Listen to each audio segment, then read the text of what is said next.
I don't know why I'm writing this. Maybe it's guilt. Maybe I just need to get it out of my head before it consumes me entirely.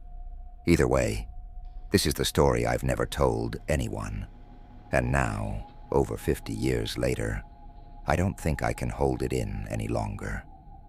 It was June 1969, a summer that clings to my memory like a scar that refuses to fade. I was only 14 at the time, visiting the Great Smoky Mountains National Park with my dad. He was a park ranger, the kind of man who felt more at home under a canopy of trees than beneath a roof. He'd taken me out to Spence Field that day to teach me tracking, following footprints, recognizing broken branches, spotting subtle changes in the landscape. It was a beautiful day. The air was thick with the hum of cicadas and the occasional chirp of birds, the sun filtering through the pines like scattered shards of gold. Somewhere nearby, a family was laughing, the high-pitched giggles of kids playing hide-and-seek, drifting through the forest. I remember my dad commenting on how carefree they sounded, how moments like that reminded him why he loved his job. That was before everything went wrong. We first heard the shouts about an hour later. It was the father, Dennis's father, yelling the boy's name, his voice ragged and panicked. My dad's face changed instantly, his usual calm demeanor replaced by something sharp and alert. He told me to stay put and hurried toward the commotion. Of course, I didn't listen. I followed him, keeping a few paces back so he wouldn't notice. When I reached the family, the sight was surreal. Dennis's father was pacing frantically, his face pale, while his mother clung to his arm, tears streaming down her cheeks. Other hikers were starting to gather, their expressions a mix of concern and unease. "He was just here," the father kept saying. "Right here." I turned my back for 1 second. My dad took charge, organizing the initial search. He asked the father for details, what Dennis was wearing, where he'd last been seen, how long he'd been gone. Red shirt, green shorts, black shoes. The father repeated like a mantra, "He's just 6 years old." We combed the immediate area for hours, calling Dennis's name until our throats were raw. The forest, so alive earlier, now felt oppressive, its silence a weight pressing down on all of us. As dusk approached, more rangers and volunteers arrived, and the search expanded. I overheard one of the seasoned rangers mutter, "This terrain, if he wandered too far, it'll be like finding a needle in a haystack." But something about it didn't sit right with me. Kids get lost in the woods. It happens. But this felt different. Off. The second night, I snuck away from the search party. My dad would have killed me if he knew. But I couldn't shake the feeling that we were looking in the wrong places. I had this nagging thought, almost like a whisper in the back of my mind, pulling me toward the darker parts of the forest, the places the search dogs avoided, where the air felt heavier, thicker. That's when I saw it, a flash of movement, barely visible in the dim moonlight. At first I thought it was an animal, a bear maybe, but it moved too quickly, too silently. It darted between the trees, pausing just long enough for me to catch a glimpse. It was a man, or at least, it looked like one. He was hunched, his clothes ragged and filthy, his hair wild and matted. His eyes, though, his eyes were what froze me in place. They gleamed in the darkness, unnaturally bright, like they were reflecting light that wasn't there. He was carrying something over his shoulder, something small and limp. I wanted to scream, to call for help, but my voice caught in my throat. I tried to follow him, but the moment I took a step, he turned his head sharply in my direction. Even now, decades later, I can still see his face. His lips curled back in a snarl, revealing yellowed, jagged teeth. It wasn't anger in his expression. It was amusement. And then, he was gone.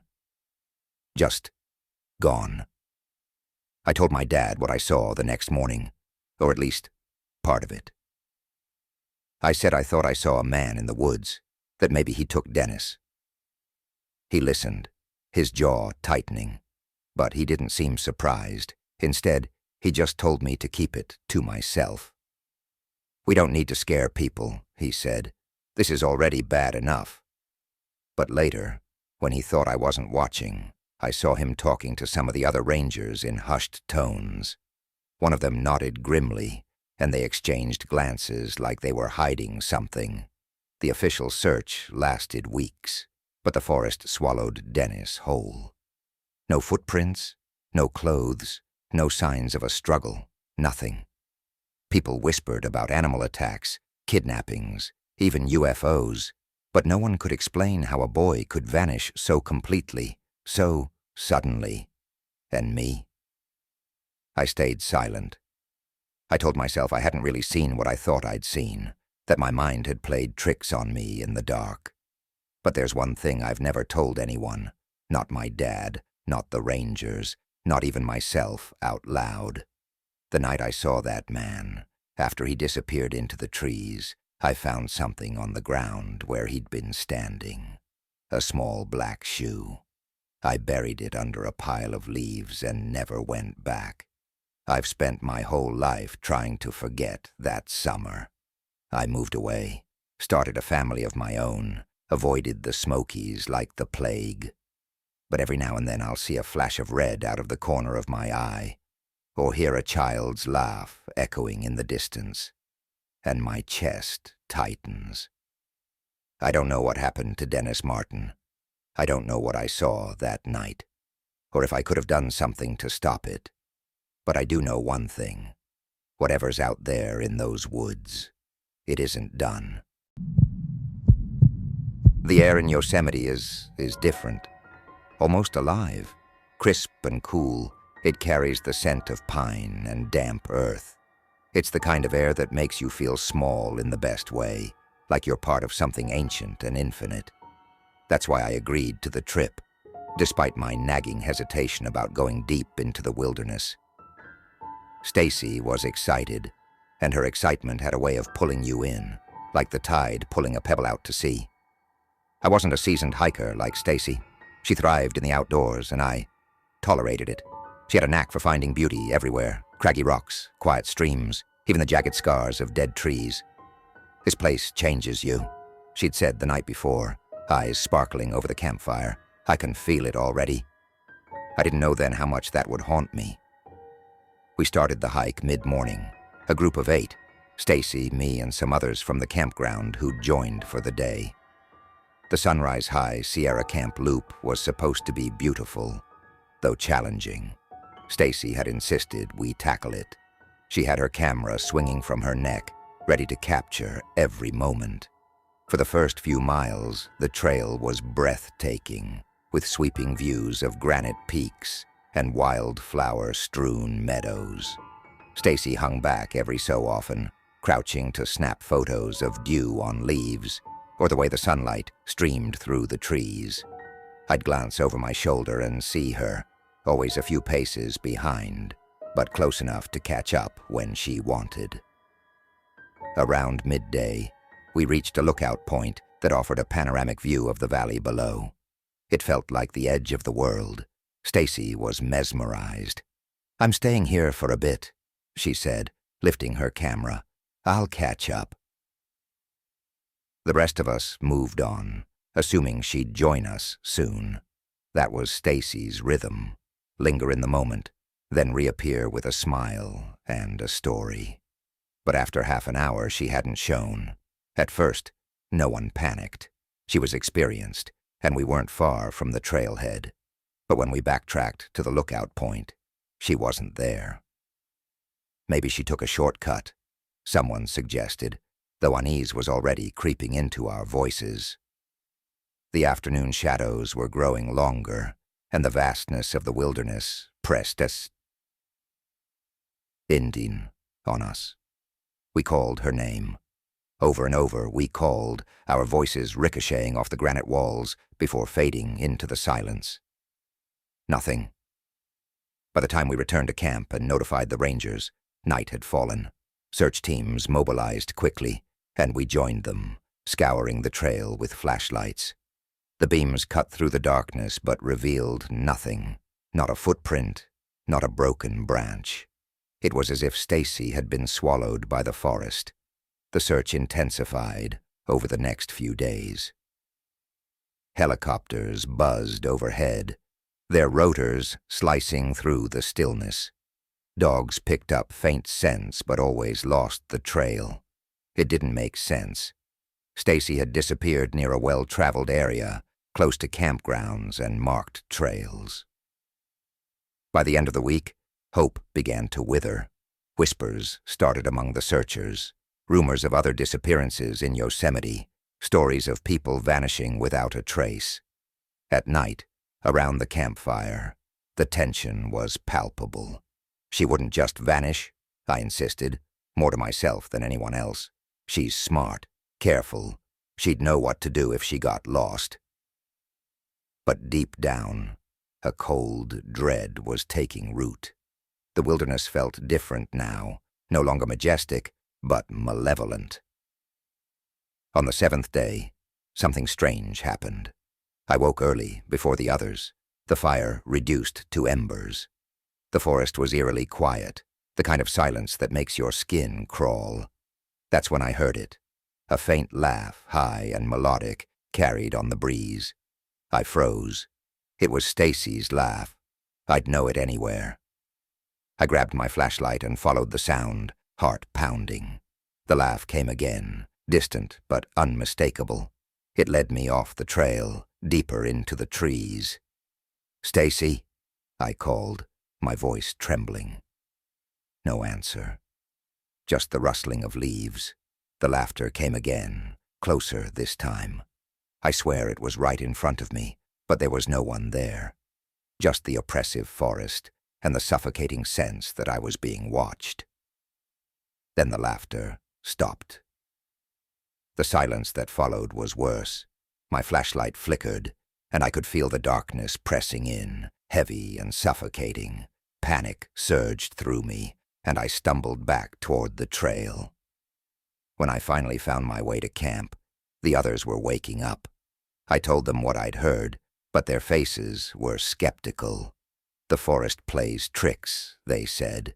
Maybe I wanted to hear her laugh so badly that I imagined it. But it wasn't my imagination. Over the next few days, the search officially ended, though some of us kept looking. I couldn't stop. Every time I closed my eyes, I saw Stacy's face, heard her laugh. It's been over 40 years, and I still can't explain what happened to Stacy. Her camera, her backpack, none of it was ever found. Some nights I dream of the forest and wake up drenched in sweat, her laughter echoing in my ears. People ask why I don't go back to Yosemite. I don't tell them the truth. I don't tell them that part of me is afraid she's still out there, and that another part of me is afraid she isn't. I don't know how to begin this, or if I should even tell it. Maybe it's a story that should remain buried, lost to the mountain air. But it's been years, and I still hear the whispers when I close my eyes. The questions that no one, not even the brightest minds, have been able to answer, and I fear they never will. It was October 2nd, 1999, a day so perfect that it could have been lifted from a postcard. The air was crisp, autumn's fingers painting the world in shades of gold and amber. My son, Jared, was 3 years old, a bundle of endless energy, always darting here and there, exploring the world through eyes wide with wonder. He never sat still, always laughing, always curious. That day, I had planned a quiet camping trip in the Comanche Peak wilderness. Just the two of us. A simple day of father-son bonding, or so I thought. We set up camp near a clear, bubbling creek, a perfect spot nestled between towering pines. It was the kind of place that, once you settled in, you'd feel the weight of the world lift off your shoulders. Jared ran ahead, a blur of joy, his tiny legs carrying him faster than I expected. I stayed behind, securing the camp, making sure everything was in order. The crackling sound of the fire, the rustling of leaves underfoot, the chirping of birds, it all mixed together into a peaceful melody. My son's laughter danced on the breeze. And then, the silence. I can still hear it. One moment, Jared was giggling and calling out to me. And the next, there was nothing. The world around me went quiet, unnaturally so, as if the trees themselves held their breath. I looked around. My heart started to race. "Jared," I called, my voice trembling, louder now, calling for him. My legs, heavy with dread, carried me in every direction. I scanned the area, my eyes frantically darting between the trees, the rocks, the creek. Nothing, no sound, no sign, no movement. I stumbled forward, shouting his name over and over. A sense of unease crept over me. This couldn't be happening.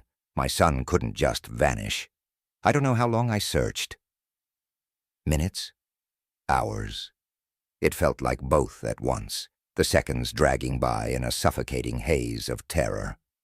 My calls echoed through the woods, but there was no response. The forest felt foreign, even hostile. I began to run, my breath sharp in my chest, heart pounding like a drum in my ears. I reached the perimeter of our campsite and stopped dead in my tracks. There, on the ground, just beyond the clearing, was a piece of candy. It was the kind Jared always carried with him, a bright wrapper gleaming in the sunlight. My pulse quickened. He had been here, but where had he gone? I crouched down, my hands trembling, and picked it up. It was so small, so insignificant, yet it felt like the heaviest thing I'd ever touched, a single trivial object. Yet it was a marker, a clue, perhaps, something that might lead me to my son. I wiped the dirt from it, my fingers numb, and looked around again. There was no sign of him, no footprints, no trail. Just silence. I don't know how long I stood there, staring at the candy in my hand, when I heard the sound of footsteps approaching, footsteps that were too slow, too deliberate. The search teams had arrived. In the hours that followed, the search escalated into something I had never imagined.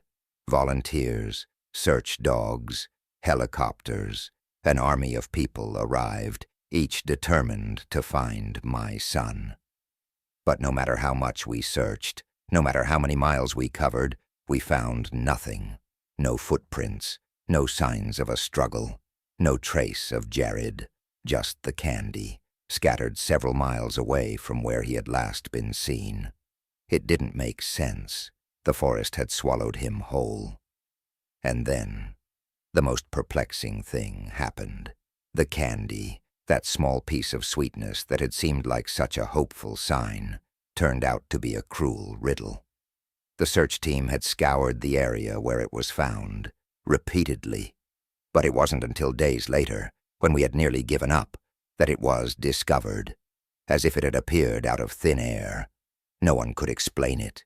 The area had been searched thoroughly, and yet, there it was, hidden in plain sight. A sign or a warning? We scoured the entire wilderness for days, hours blurred into each other. I would close my eyes and see Jared's face, his smile, his wild hair. I could hear his laughter echoing in my ears. But no matter how hard we searched, there was no trace of him. Weeks passed. The search continued, though the hope was fading. The wilderness had claimed its prize, and no one could explain why or how. I spent countless hours walking the forest, hoping for some kind of revelation. Was it an animal? Had he wandered off, disoriented, lost in the vast expanse? But the more I thought about it, the more the questions twisted in my mind. There was no explanation that made sense. And then there were the whispers. I heard them in the dark of the night, just on the edge of sleep, carried by the wind. Whispers, soft at first, like a breath at the back of your neck. At first, I thought it was just the wind through the trees, but the longer I stayed out there, the clearer it became. Voices, faint, almost unintelligible, seemed to be coming from deep within the forest. They weren't human voices, they were something else. Sometimes, when I was alone, I would hear Jared's laugh echoing from the trees, a sound so like him that it made my chest ache. I'd race towards it, driven by the desperate hope that it was him, that somehow he was still out there. But when I reached the spot, there was nothing, just the emptiness of the forest, the echo of my own breath in the stillness. And that's when it hit me. The wilderness, the forest. It wasn't just a place. It was alive. It had taken something, and it wasn't ready to give it back. The candy, the voices, the silence. Everything was part of the puzzle. But there was no answer, no closure. Jared's disappearance remains unsolved, and sometimes, when I walk through those woods alone, I feel like the answers are just out of reach, hidden beneath layers of trees, dirt, and shadows. Maybe it's the wind. Maybe it's something else entirely. I don't know what happened to my son, and I don't know if I ever will. But one thing is certain. The wilderness, with its deep, ancient power, has its own secrets, secrets that may never be meant for human understanding. All I know is this. Jared is gone, but sometimes, just sometimes, I still hear his laughter in the wind, and I wonder if he's still out there, lost, waiting for someone to find him, or for the wilderness to keep him forever.